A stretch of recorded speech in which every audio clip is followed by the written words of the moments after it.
আসসালামু আলাইকুম ওয়া রাহমাতুল্লাহি ওয়া বারাকাতুহু।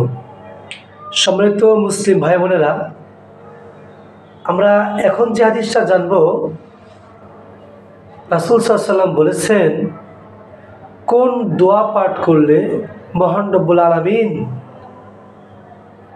বিপদ আপদ থেকে মুক্ত করবেন এবং অকল্পনীয় আল্লাহর স্থান থেকে রিজিক দান করবেন। তো আসুন আমরা হাদিসের দিকে।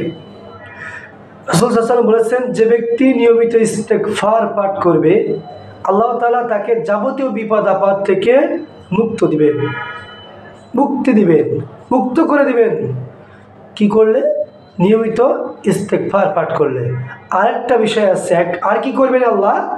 এবং তাকে অকল্পনীয় স্থান থেকে রিজিক দান করবেন। সুবহানাল্লাহ, আলহামদুলিল্লাহ। হাদিসটি আবু দাউদ 1518 নম্বর হাদিস। তাহলে আমরা বুঝতে পারলাম, আমরা কোনো অবস্থায় কোনো মুসলিম যেন নিয়মিত ইস্তেগফার পাঠ করা থেকে বিরত না থাকি।